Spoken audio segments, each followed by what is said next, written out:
Welcome back to the Zero Check Podcast, episode 107. My name is Mike. I'm joined as always by my best friends. Hey, hello guys. How you doing? Doing the best around. Rockets are gonna keep me down. Yeah, I like that song. You know, we used to sing that a lot when we were younger. Gentlemen, it's a privilege to be here with you as always, and a privilege to be moving on to this sort of new phase of our podcast. I have here an agenda in front of me, but that agenda is going to involve maybe something kind of new that we're going to try here for maybe the next couple episodes. I don't know. The first item on this agenda is that I am to push the Discord. This is an item that's been set for me. The second item I have on this agenda is entitled Book 2.5. Wow. 2.5? 2.5, halfway between 2 and 3. What? I know. Yeah, 0.5. It's a fraction. It's a decimal point. I guess both. And then item 3 on this agenda is entitled Let's Frickin' Roll. So that's what I wrote there. Can we receive and file this agenda, gentlemen? All in favor? Yes, whatever that word means. Let's do that. I don't care. Oh, okay. I can see everyone's got I did. Yeah. You're welcome. Fine. It's episode 107. It is 107. Right. And so, dear listener, if you're here with us in episode 107, that means that we like you and you like us. Maybe you should join our Discord. Or you're starting in a really weird spot in the podcast. I think you should go back to episode 1 if you're starting Skip 5. Skip 5, 30, and 60.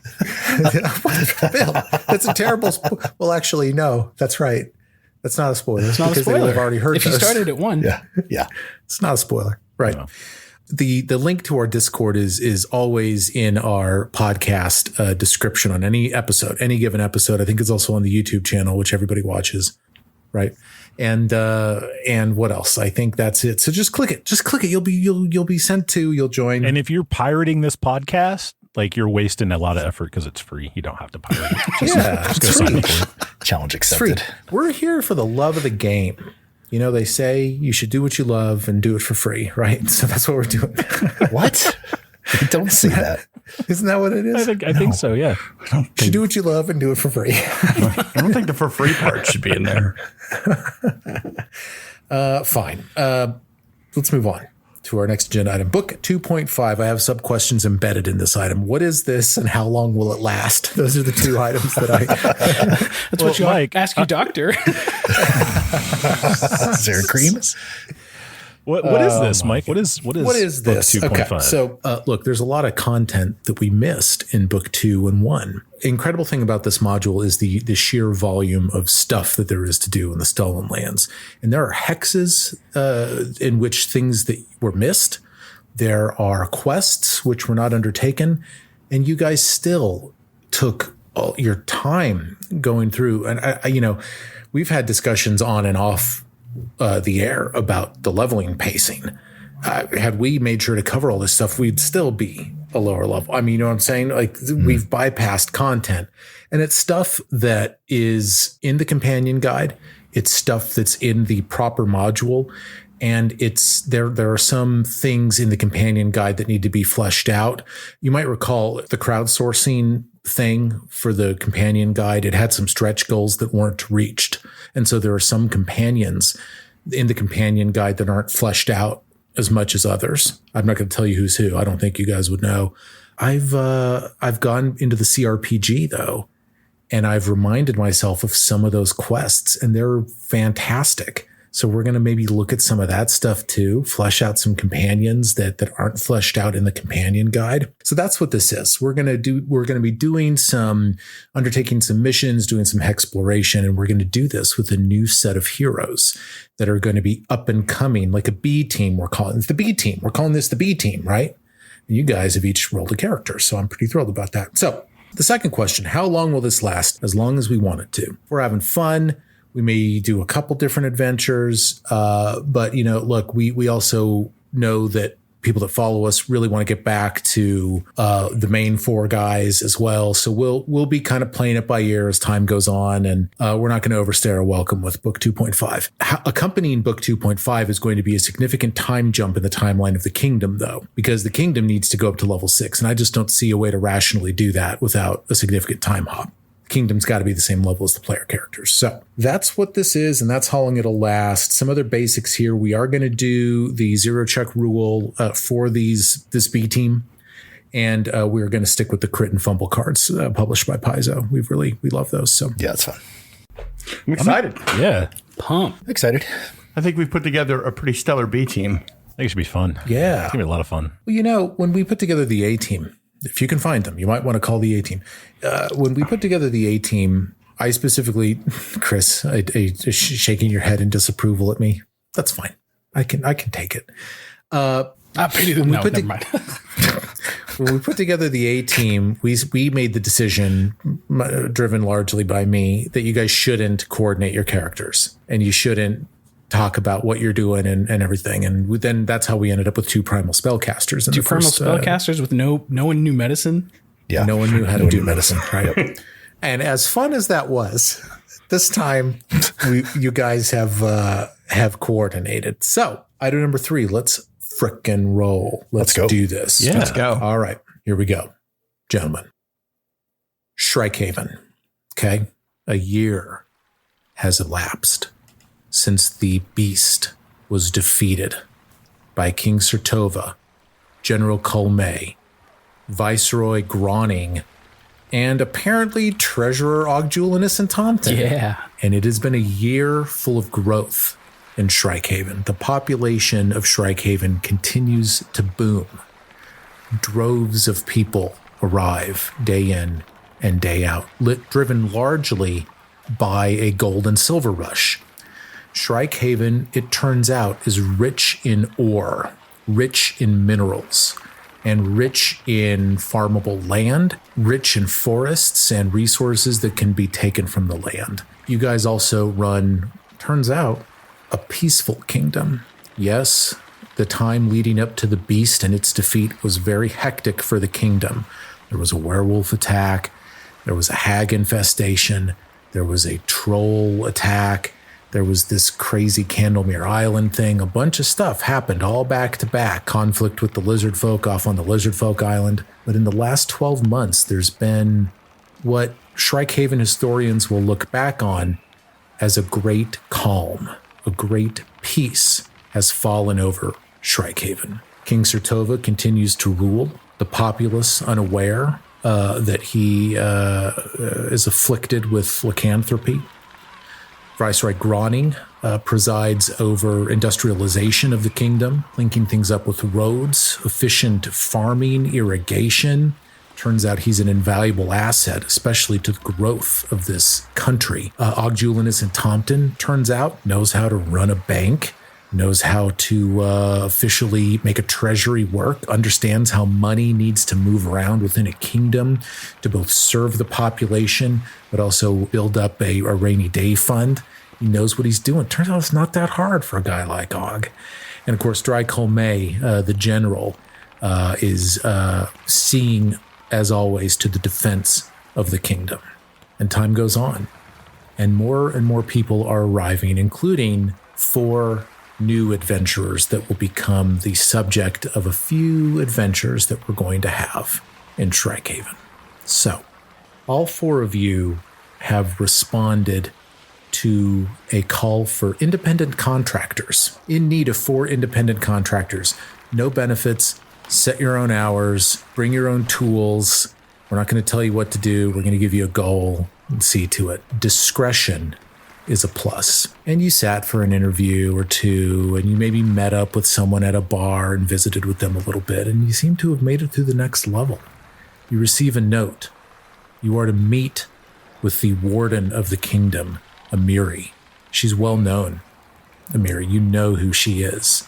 You've heard stories of Amiri charging headlong into battle, decapitating bandits in the forest, taking down anything in her way, running a very tight ship. I feel like the warden is kind of like the police, like she's law enforcement. She's LEO, and she's got a bunch of deputy wardens that work for her now, and she's got a sizable protection force. And you're to meet with her in the morning of this day in the rebuilt keep. You approach the keep one by one. The keep this time is a little smaller than before, not quite as grandiose. It wasn't built upon the guts of the Stag Lord's fort. This is a more humble yet concentrated building. This is a building that is entirely functional and is an excellent return on the resources that were used to construct it. It also is well defended. One by one, you step into this building and you were brought to a conference room, just a small conference room, the Executive Ready Room, it's called. The Kurtala Memorial Executive Ready Room. Jesus. It's nicknamed Gorilla. You get the Gorilla Room? The Gorilla, yeah. And under that, there's a quote that's burned into the wood, and it says, "Let's go," or something like that. Is that something Kurtala would have said? What does the quote say, Donnie? What's the motivational quote here? I don't know what. What's the motivational quote that he would have had? What's the motivational quote? Yeah, maybe it just says, "Oh yeah." Oh yeah. No, maybe it's just woo across the bottom. I feel like there's a hallway, and on each wooden panel of the hallway is another quote of Kurtala. Yeah, a different saying. Let's go. Oh yeah. Woo. Okay, that's what it says. It's way better than live, love, laugh. What was the vitamins? Eat your what and take your vitamins? Oh, you gotta take your vitamins and say your prayers. That's right. Say your prayers and eat your vitamins. That's what it was. That's right. Yeah. We brought in, and the first character that has been chosen for this important work is escorted into the conference room. The conference room is empty, but it's a well-appointed room. There's a long table with comfortable looking seats, torches and candles and magic lighting all around the walls. Again, just fine wood paneling. It's stained. It's nice. And the conference room table is smooth and it looks well used. There's a seat at the head where you imagine King Sertova must sit when he's receiving advice from the small council. And there are chairs all around where you imagine his advisors sit around him and advise him, and the decisions that he makes are made in this room. This is not where he receives the public, though. That's in the more traditional throne room. But you get the feeling that in this room, this is really where the governance happens. Who enters first? I'll walk in. Yeah. Yes. Bill's character walks in. Okay. Bill, give us a 30-second version of this individual. What is going on with this guy? Calvaris the Redeemed is Chilaxian. He's a Hell Knight. Oh. He's also a champion. Yes. Oh. He was sent on a mission into a city in Patox. Found out that the government betrayed him, tried to kill him. Barely escaped with his life. Met the old hag in the woods. She brought him back to health, sent him up the Tuskwater to Fort Trand for some recovery, and now he's just trying to make some money. You're talking about the old hag in the woods? You're talking about Elga Vernier, the old beldame? Yes, I am. That's right. Oh, you know it's Elga. Oh, That's the carrot wonderful. soup. Yeah, the carrot soup. The carrot soup. Oh, she nursed you back to health with carrot soup? Yep, and her snowman. I understand. Now, you guys from Chiliax. You know, I see Chiliax all over the place, and I know that there were some, in particular, some first edition adventure paths, or at least one that took place there. I confess I don't know a ton about Chiliax. Bill, do you? Very strict, very law and order. Calvaris is a member of the Order of the Chain. Oh, the Order of the Chain. Yeah, so he hunts down fugitives, lawbreakers, and brings them to the Hell Knight's form of justice. Are you like a Judge Dredd? Kind of. Wow. Yeah. For those of you at home, there's like 6 or 7 different Hell Knight orders. The Hell Knights, there's a ton of lore with them. And, you know, the bottom line with them, I mean, you tell me, Bill, because I know you've been looking at this more than I have, but my impression is that they're adherents to like the laws of hell. Yes. They're not necessarily evil, I don't think they're good. They're very much neutral. Judge Dredd, I am the law, my way or you die kind of thing. Is that the vibe with this dude? The thing with Calvaris is he's having issues because the people that sent him on this mission are also the same people that betrayed him, which is his own order. Oh, he's been betrayed by his order. So he doesn't really know where he stands within the Order of the Hell Knights anymore. Wow. I wonder what happened. What tip-off did he give to them to cause them to reject him like this? That is crazy. Calvaris? That's a great name. I better write that down. Calvaris. It's a strong name. That's a name that says you've got a cleft chin. He's 6'8". 6'8". Holy crap. He's a big boy. He is not a small man. Oh He's my a big God. boy. 6'8". I'm going to write that down. There's going to be a whole lot of 6'6" ceilings in these next dungeons. I'm going to write that down here. Okay, Calvaris. Fine. Calvaris, you enter. And this description of this well-used conference room table, you see it now before you with seats all around. What do you do? I'm going to take a seat at the middle of the table. Sure. Okay. Please move your token accordingly. You're left by yourself in the room for a moment. And there's, it's a kind of a forgettable attendant led you in, just a human type person.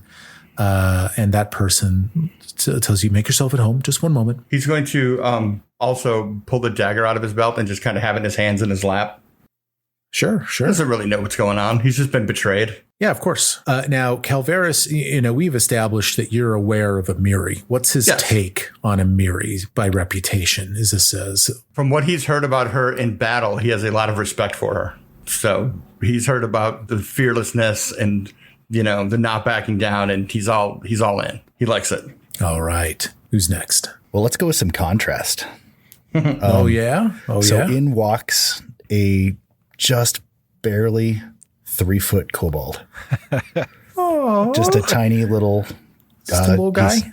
12 years old, very young. Oh, he's just a little guy. Yep, little guy. He's got kind of big, bright eyes.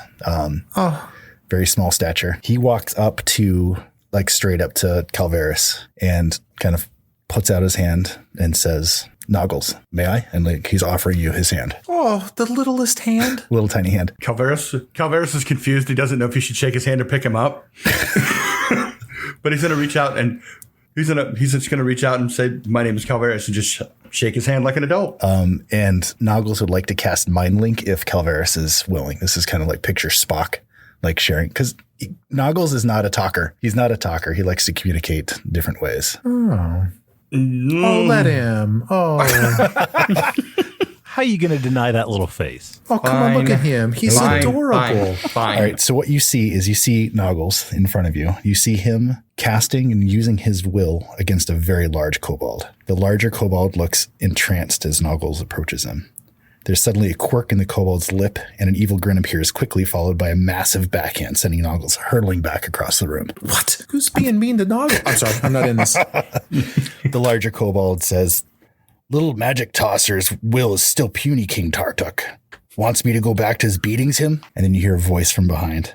"Yes, he is weak still, Flaggle-Waggle. Beat him as you please. Don't kill him, mind you, but get him close." Flaggle-Waggle looms over Noggles, and you see this, and he pulls his boot back to deliver a kick, but is interrupted by King Suitscale barging into the cave, followed by 4 heroes that we know all too well. The emotions of raging battle follow, images of flame, blood, lightning, and clashing steel flash. When it ends, only the emotions of overwhelming relief, the promises of a willing future remain. I am Noggles. My will is my own. Well, are we meant to understand that Noggles was was associated with Tartuk in the... He was in the Suitscale caverns, and he had a gift for casting. And so Tartuk basically took him on to make him basically a thrall against his will. But you can cast, you're going to start working with me and helping me with my plans. Yeah. And the heroes saved him from that. So he has a history. Oh.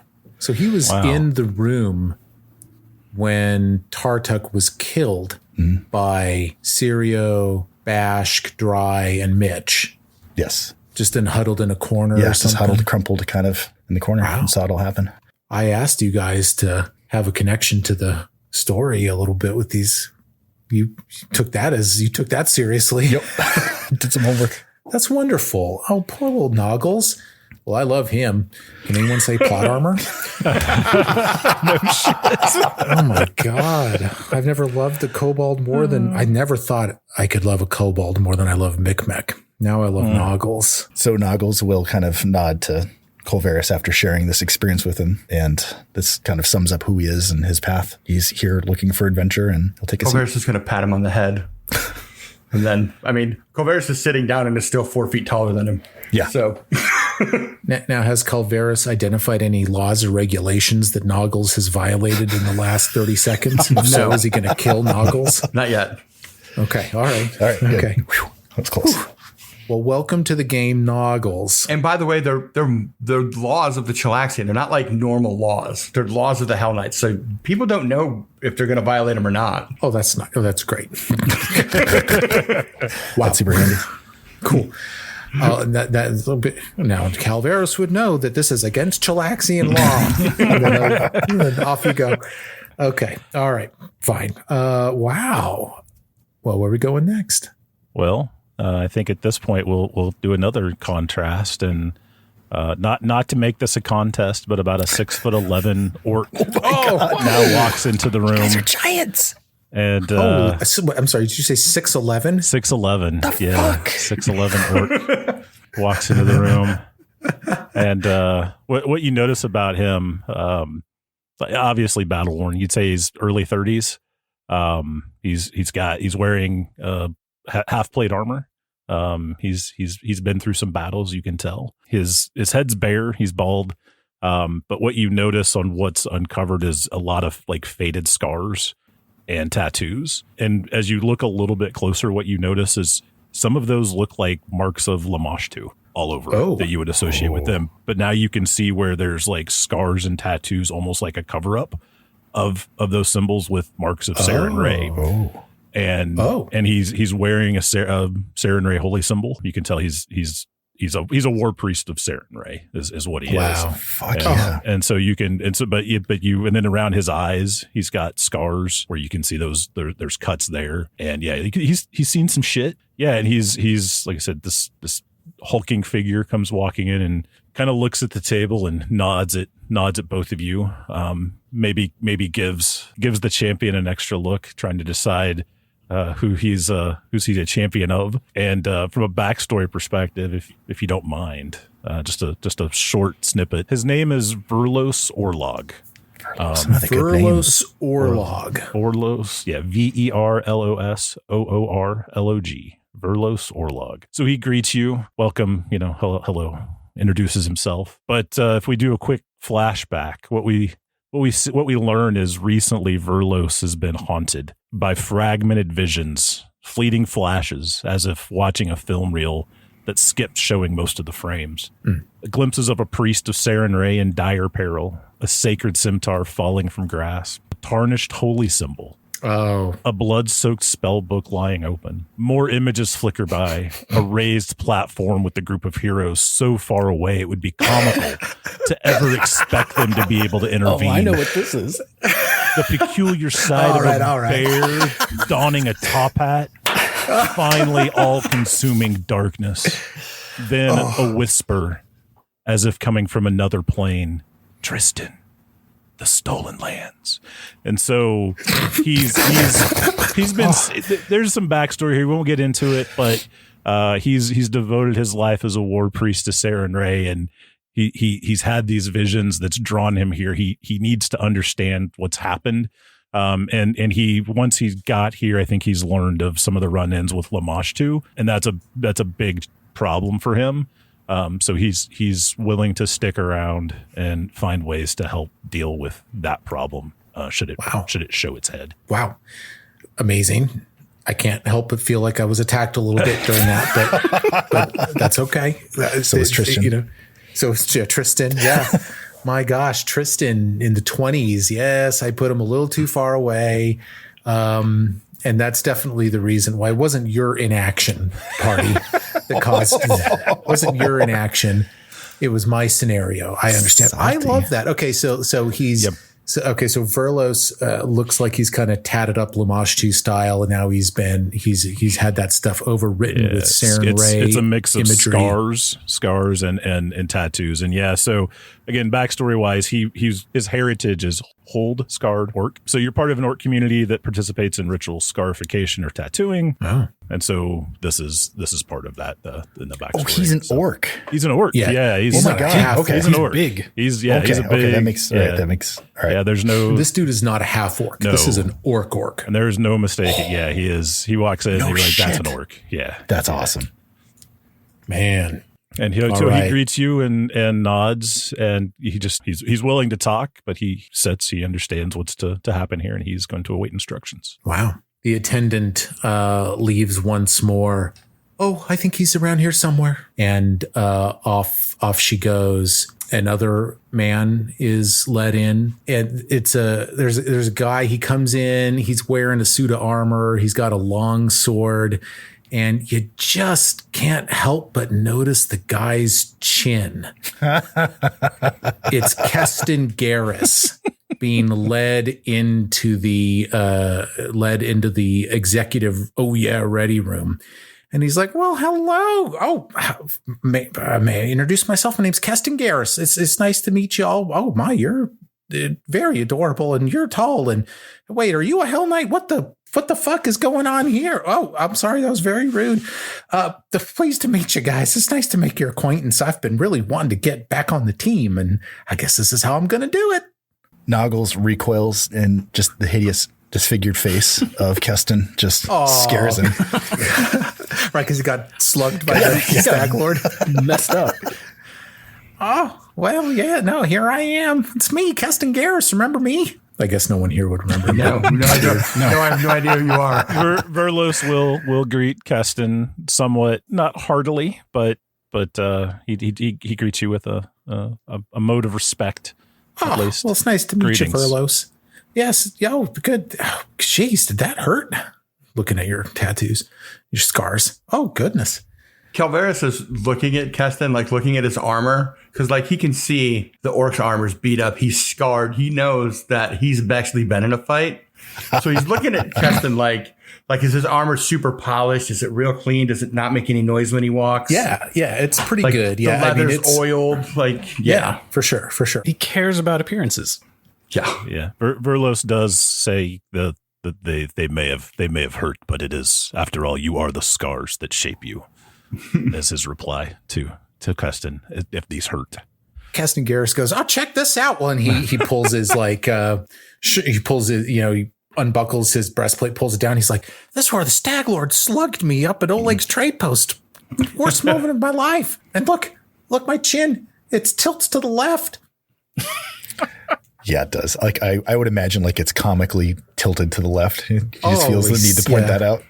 Oh, he says, "I was never the same after that."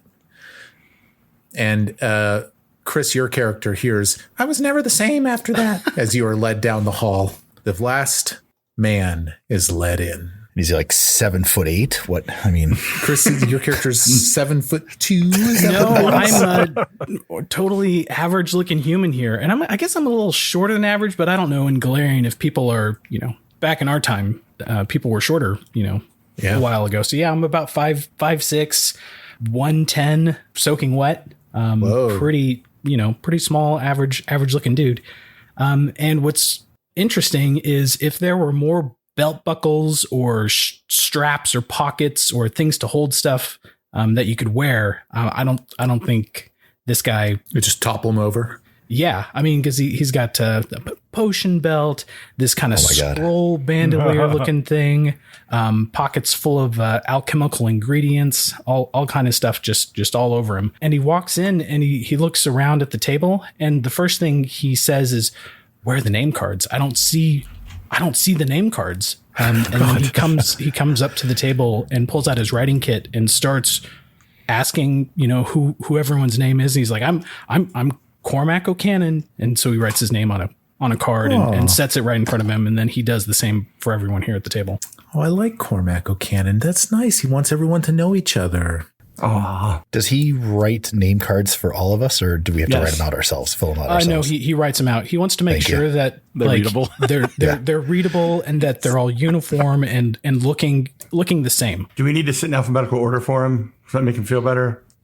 No, just the fact that things are labeled and good. He's okay with that. Verlos keeps slightly tilting his card to see what happens. That doesn't phase him too No, much okay, as long good. as he can see it and read As long it. as he can read it. Backstory wise, yeah, this guy's an alchemist, bomber alchemist, and Nice. looking through the remaster, this looks to be pretty exciting and fun. Story wise, orphaned at 4, the house burned down in a fire. Worked as a kitchen boy for a noble family in Rostov for about 7 years, and then Boken actually saw him mixing ingredients for let's say it was a pie that really impressed Boken, and he took him on as an apprentice. So Cormac's been with Boken for about 9 years, and Wow. Cormac's only 19, and he's like total fresh baby face, never been outside of Rostov. Oh, I So love this this is like his party. first This is great. trip. It's a good What a party. good party. This What is a good awesome. party. So we've got an alchemist, we've got a champion, a neutral champion, one of the neutral things, Bill. Is that true? Yeah. We've got and I don't, did we get Noggle's class? I'm no, not sure I'm sorry. we did. Hey, psychic. Psychic. Yeah. Are you going charisma psychic or Charisma int psychic. Yep, Charisma psychic. And a cleric. You guys finally got a cleric. Aw. One more thing I forgot to add about Cabarrus. He's wearing his Hell Knight armor, so there's no mistaking what he is. Like he's wearing got the actual Hell He's Knight wearing the Hell armor. Knight breastplate. Like Man. Oh, yeah. Like people know who he is when he walks in a room. My goodness. Okay. A couple moments go by. You get to know each other. Keston Garrus is there. He loves you guys already. And you love him, I'm sure. And in strides Amiri. Now, there's 2 doors to this conference room. There's this big double door that you came through, but Amiri comes in through a smaller kind of side hatch that leads deeper into the keep. And in she comes. And it's her. Maybe you've seen her in the flesh before. Maybe you haven't, but she's larger than life. I feel like we all stand up, right? Yeah. As she comes in, I think Yeah. we all stand. Sure. think, Yeah. maybe. Led by Verlos, Yeah. and Keston is like kind of zoned out, and he stands up last, of course, because he can't ever catch a break. She notices you stand up. She kind of blinks once or twice, and then in a very sort of subtle manner, she just waves. She just pushes her hands forward as if to say, please just sit. And you do. And she sits down, and it's Amiri. It's head warden Amiri. And, this is a woman of import who, as you know, at least we as the players, she's someone that was rejected by her clan, west of here. The Tiger Lords, I think they're called. And yet here she is now, risen into leadership in this established kingdom. She's now someone that's vested with responsibility, and it weighs on her. And she begins to speak, and she goes, "Thank you. Thank you for coming. I know this is a little strange. We normally handle all of our own stuff here, as you know, but we have some issues that have cropped up. And with us getting everything ready to go for the king's wedding, and with us getting everything rebuilt, we Sorry? just need The king's wedding? Yeah. right. Yeah. Yes. The king's wedding. Yeah. The King Sertova is to be wed soon. We need to get everything ready for that. Some things have sort of cropped up altogether that needs to be handled with a little bit of discretion and finesse, which is why Colvaris is here. Everything we do in this party, you are bound to confidentiality and silence. Colvaris, can you make that happen? Sure. Yes, I can. All right. Do we need to sign anything to make it official and so that it gets down on the record, or is this like off the record? And by the way, General Amiri, it doesn't look. I think you might need a name card. And he takes out his writing set and gives Amiri a name card just so everything's all uniform and looking good. Do you have any NDAs in that bag? Let me say this: the old Amiri would have been annoyed at the name card. But this is a new Amiri. She gets this it. is an Amiri. She is more charitable in her interactions with people and more patient and accepting of things that are unorthodox to her. And as you craft this and set it down in front of her, She looks down on it and appears to quite like it. And we'll skip ahead. And at the conclusion of this meeting, Cormac notices that Amiri takes it with her when she leaves. To the question of the NDA or of whether we need to sign something, Amiri goes, well, you just did. There's a Hell Knight in the room that is committed to this now. His word is law. You know that that's how this works, right? That's why he's here. You've been chosen for your connections to our land. We know that you all have in you loyalty to us. We know that you all have it in you a desire to see us succeed. We've been burned in the past. We wish to be selective today. We're very happy to have you come aboard. Shall I brief you? Noggles will Yes. We have a couple things that have come in. Okay. A couple issues that we need some help with. The first involves a man named Jod Kavkin. Keston, you know him, right? Oh, yes, I surely do, he says. Jod is an old archivist, and he spent his time trying to search for something called the Temple of the Elk, and it was found a couple years ago. But Jod has been unable to really get in there and start restoring the temple to his liking because weird things keep happening there. I need you to travel to Olegton, Oleg's Trades Post specifically. I need you to collect Jod, and I need you to head to the Temple of the Elk with Jod Kavkin in tow. I don't know what's going on there. We get all kinds of crazy reports of weird things happening, and this is why discretion is paramount. We hope to rehabilitate it, turn it into a place of worship, perhaps put a settlement there someday. But we can't do that the way that it is now. We need it restored. I'd like you guys to help the constructors, to help the artisans get that project going. But before you leave, there's something else I need you to do. This one comes straight from the general. Colme needs this handled. He needs it handled quietly. There's a traveling merchant that's come into town a few days ago. Just so happened that Jathel was here too, as our emissary. Jathel's the one person that you probably don't know much about. She's very behind the scenes. You know what I'm saying? Like if you wanted to roll a society check or something to see if you know about Jathel, now would be the time, but the DC is going to be high because she's purposefully kept back.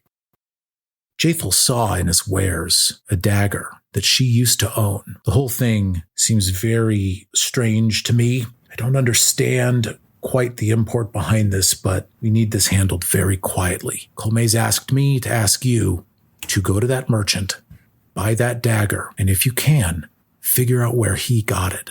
His name is Inio, and he's here in town, will be for the next few days. Do you have any questions?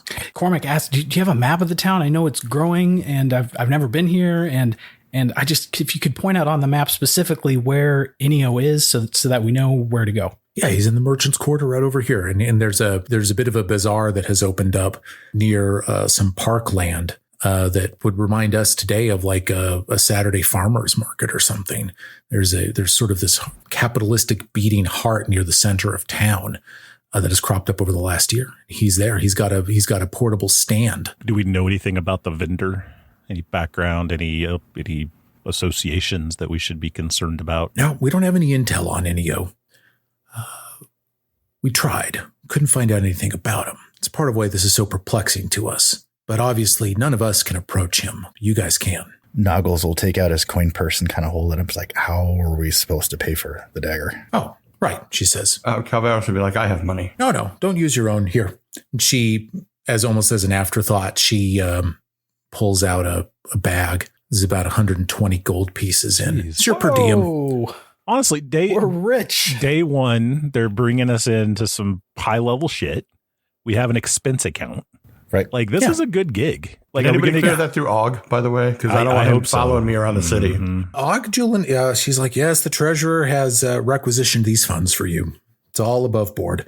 She hands it over. She says, just do what you can, but we're not going to, this is the cash up front. This is your per diem. You do these jobs for us. You'll be compensated handsomely. And maybe we'll keep working together.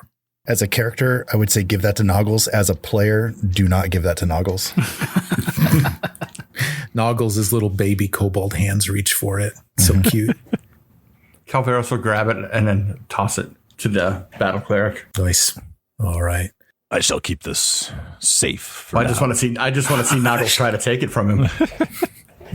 He wouldn't take it. He would just he would take a couple coins off the top. Well, how much does the dagger cost, I guess? How much do we know the price of the dagger? Like, is this? We're not sure.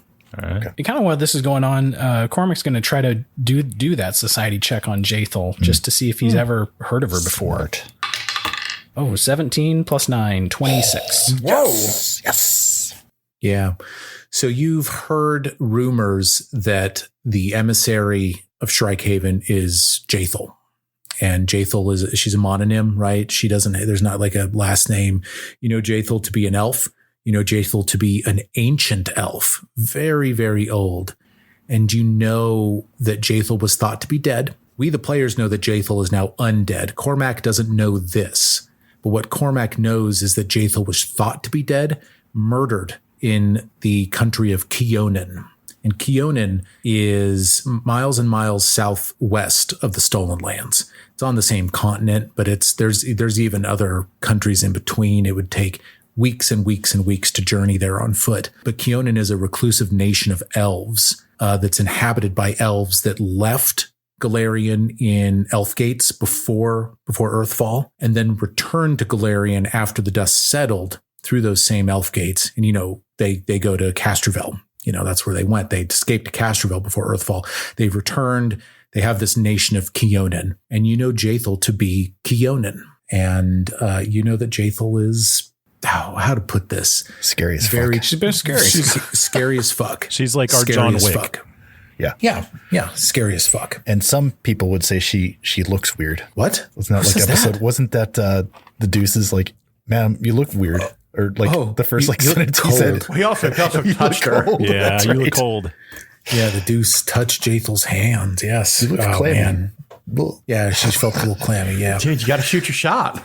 You gotta shoot your shot. Gotta shoot your shot. When a Jathel walks in the room, you got to shoot your shot with They're Jathel. both ancient elves. I mean, what could have gone wrong? Fine. Yeah. So that's what you know about Jathel. So it's interesting that Shrikehaven has her in this position of power, but the more that Cormac thinks it through, the more it fits. She's behind the scenes affecting politics without anybody really knowing that she's there. Yeah. Okay. Or Calveris stands, slides his knife into his waistband, Okay. and just kind of waits for the others to stand also. The other three of you stand, and Keston stands, and Mary. Sorry, Verlos will actually pull out a book quickly and read a passage, and then he'll tuck that away and then stand up with the group. Noggles has been standing the whole time in the chair. Nobody knew.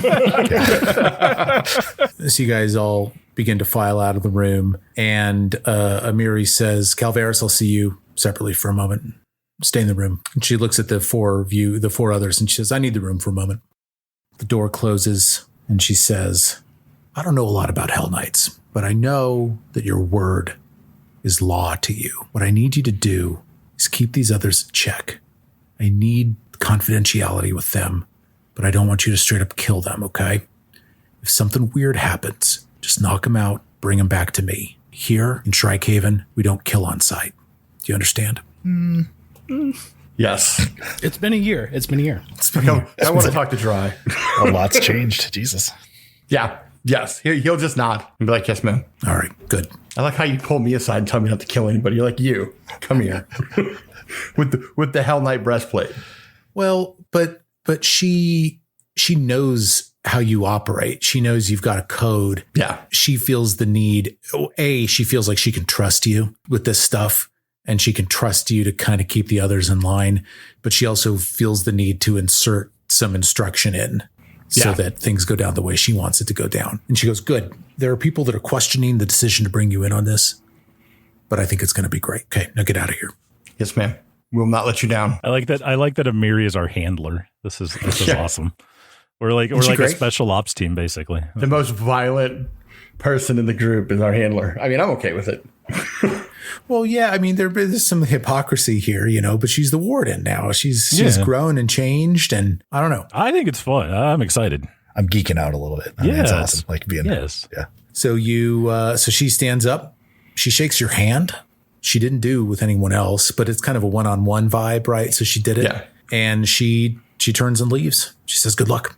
I'm going to join the fellas outside. Gentlemen, you walk through the keep. You exit out into the spring morning sunlight into Shrikehaven. Off to your left, built near the keep, is the rebuilt Dundee Sundries. bigger and better than ever, with a bodega in the bottom, a rooftop bar in the top, beautiful, gorgeous corrugated steel. Corrugated steel. Corrugated steel. Giant Kurtala mural on the side. You see it now. Yeah, do it for him, it says under. And Jubilost squeezed all that he could out of that insurance settlement. Oh, yes. Oh, yes. And he's back in charge of the sundries, by the way. And you can see that there are other various businesses that have cropped up around town. Maybe you wouldn't see it, but you'd know that Jubilost is becoming quite a property owner in Shrikehaven. Is there a Two Dicks shingle hanging off of the building still with him and Og have their side hustle for detective work? They do. Mm-hmm. Og, Julianus, and Tompton and Jubilost have their side hustle. I'm glad that panned out. Yeah, good for them. Jubilost, runs it, but he couldn't do it without Og. We all know this. Absolutely. Yeah. And boy, I thought about letting you guys pass by Og's office to see him sitting there, his work done, twiddling his thumbs, not sure what to do with himself. I thought about, catching a glimpse of the king on the throne, but this day, none of that. Viceroy in there in his office making plans. No, you don't see Colmay. You don't see Sertova. You don't see Og. You don't see Mitch Groening. You exit out into town. The town, it's been growing, but you can still pretty much get anywhere you need to go with between a 5 and a 10-minute walk. It's a few city blocks now, what we would think of, but there's like close to 700, 800 people that live here, Wow. There's housing tenements and stuff and the walls, and you're just north of the Tuskwater Lake. You've got, I think, the Shrike River off to the left. Calveris is going to stop and grab the local paper and read it. The local and read it as he's walking. Oh, yes, the local paper. Yes, made possible by the printing press. Oh, we got to name the Shrikehaven Lighthouse. Is that what we should call it? What should we call Lindsay's paper? Fortran Journal. The Fortran Journal. I like that. It's the Fortran Journal. FTJ. Yeah, it's the FTJ.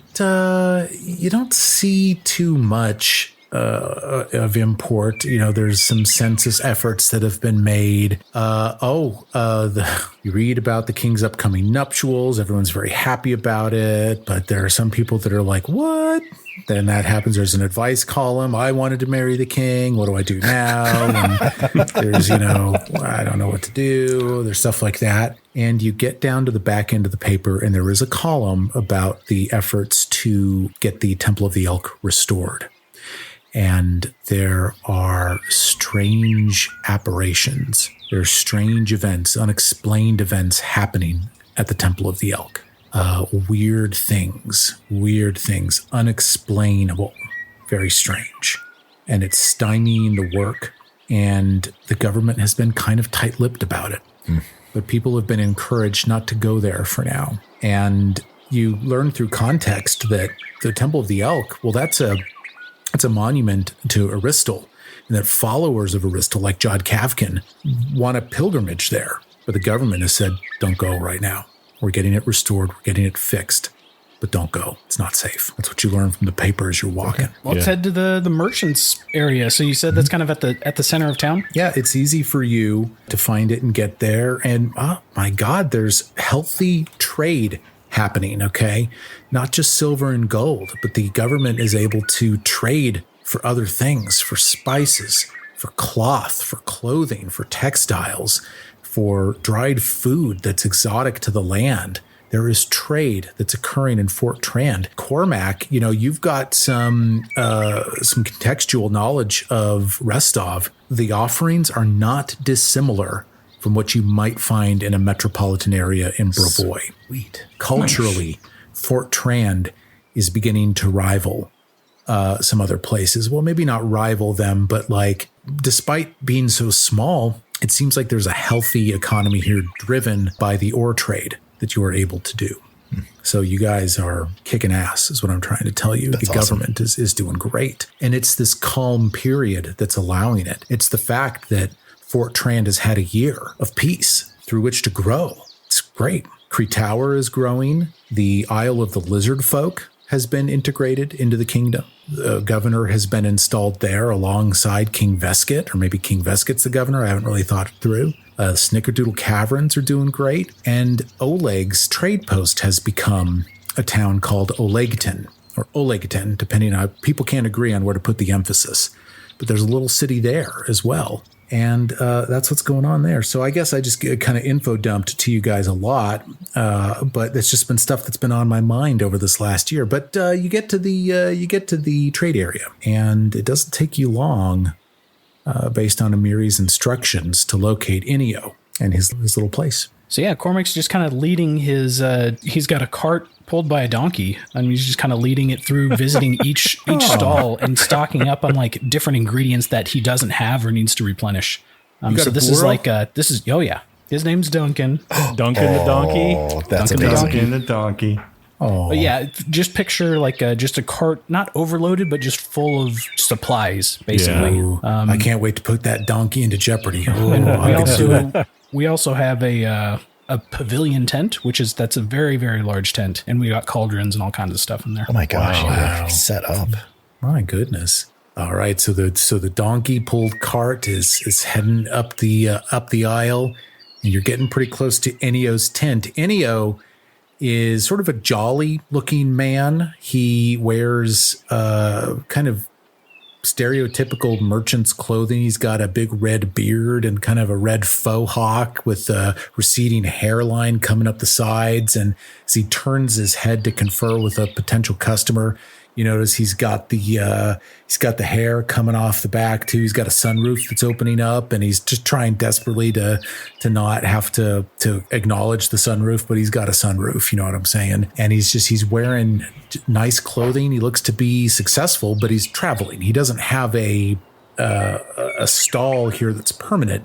You know, you would think he'd be gone in the next few days or weeks. He's just here for the season, tops. And he's got all kinds of wares. He's kind of generalist, kind of a general store, but he has a weapons section, and he's got weapons that are kind of underneath like a glass divider. It's kind of like a display case. like a deal. display case. Gotcha. Okay. Yeah. It's sort of, again, it looks like it's something that just gets built up over the course of an hour or so, but it's nice. And that's what you see. So which of us is going to go talk to this guy? It probably shouldn't be Verloos. I'll go. Not Cormac. He has terrible social That's skills. what I'm thinking. What's charisma? If you're Not very. I mean, I'll go talk to him. Noggles will follow Calvaris up. Yeah. Kind of I was hang going to say off to the side of him. maybe Calvaris. Verloos will kind of just stand back, looking intimidating. Okay. So I'm going to approach the front of his stall, I guess. Sure. And he's there. He goes, oh, hello. You're a big fella. And then he looks behind you. He goes, oh, that's an even bigger fella. You're both big fellas. What can I do for you? What would you like? I've got beans. Beans. Beans from over the sea. Beans. Ocean beans. Beans that have been brought here through the ocean. They're dried. Looking for something a little bit sharper. Oh, I see. Come over with me to the case then. And he leads you over to the corner of the stall. And he's got an array of weaponry for sale. Some of it ruined, some of it not. A lot of it's kind of expensive. Yeah, it's all there. Yeah, what do you have? What do you need? Do we obviously know what this dagger looks like? Yeah. So it's not something that we talked about during the briefing, but Amiri would have given you the description. It is a blade of kind of original generic make, but it is distinctly elven. It is distinctly Keonan. And there are inlaid gems that were added after the fact by Jaethal herself, alternating green and blue hues up the hilt of the dagger. So when you hold the dagger, you're kind of gripping these gems that are inlaid into the hilt. Now the dagger itself, you spy it easily. It's there in the case. And it's like I said, it's mundane, the dagger itself. Like from a stats standpoint, it's not special, but it is adorned in these jewels. Does it emit any magic I would be detecting? It does not. Calvaris is just going to point to it. Actually, he's going to point to the one next to it. Whatever's next to it. And he's going to be like, let me see. I would like to see that knife. Sure, there's like a +1 striking dagger next to the mundane dagger. Enio's like, well, certainly. And out comes his key. And he pops open the display case and he draws the +1 striking dagger and kind of reverently holds it before you with like this silken cloth separating his hand from the dagger.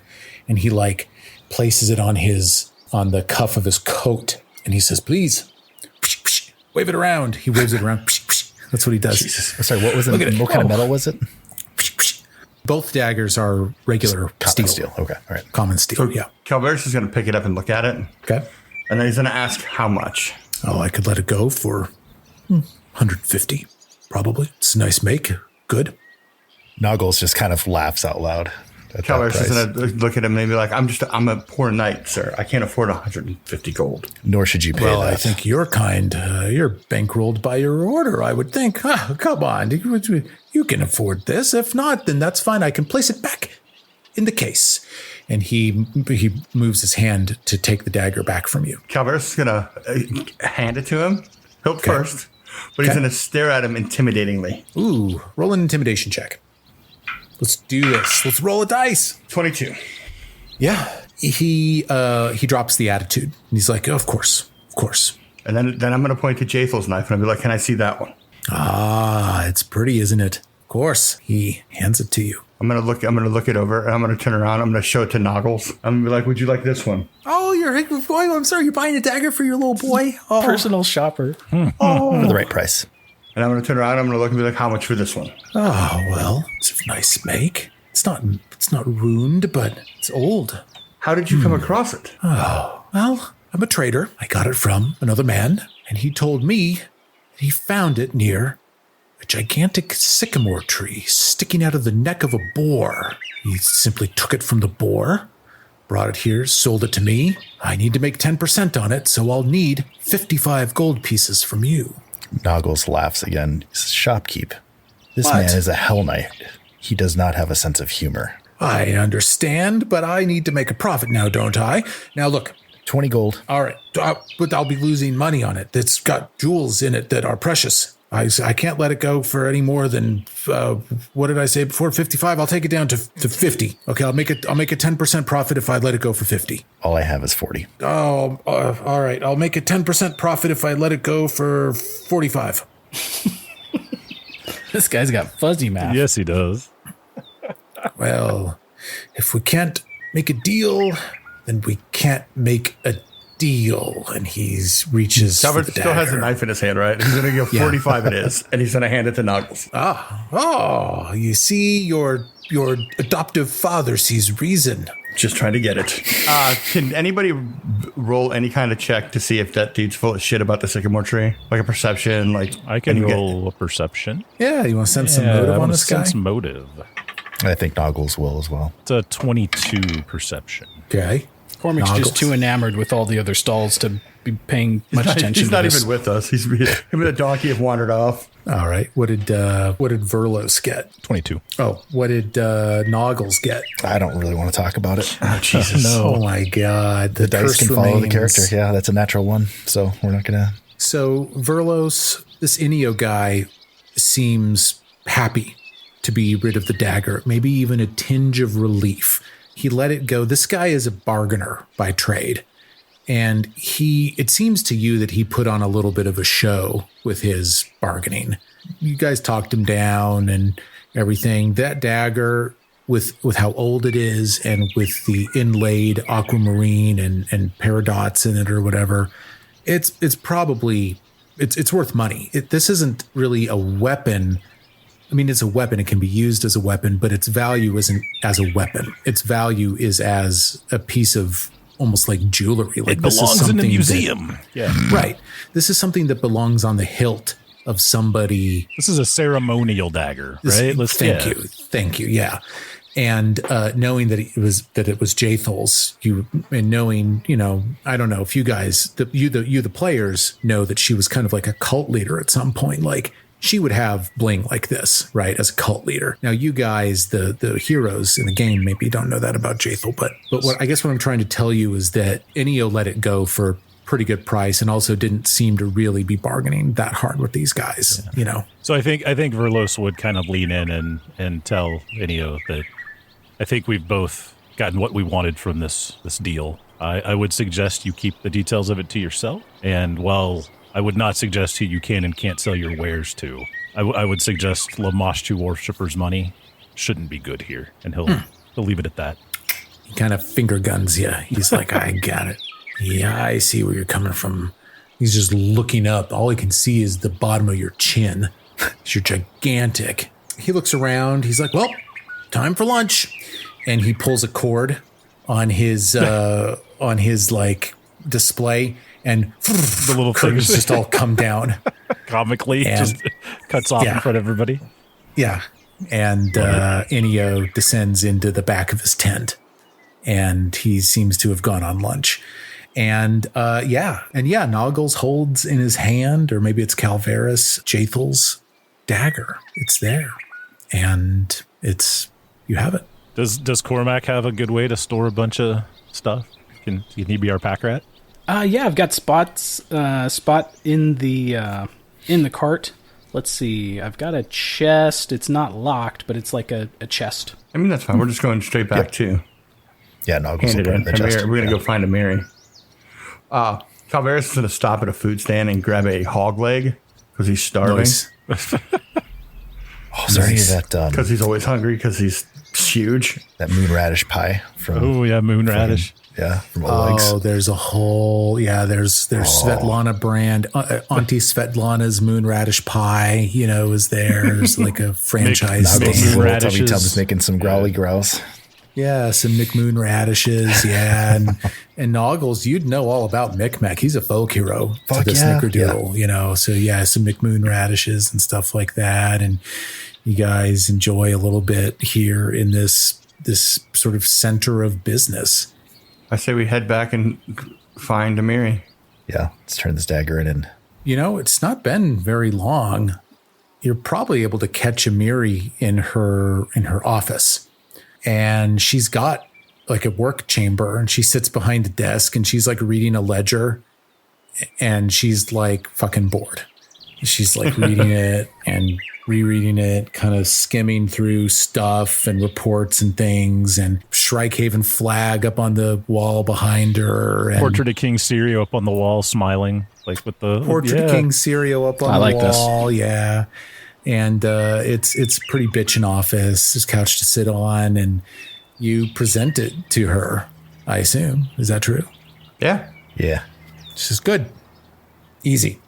What did he tell you? I'm going to relay the story about it being the sycamore tree and all that. I'm also going to put in that I didn't feel like he was telling the truth, but he was really not giving any outward sounds that he was lying. So, yeah.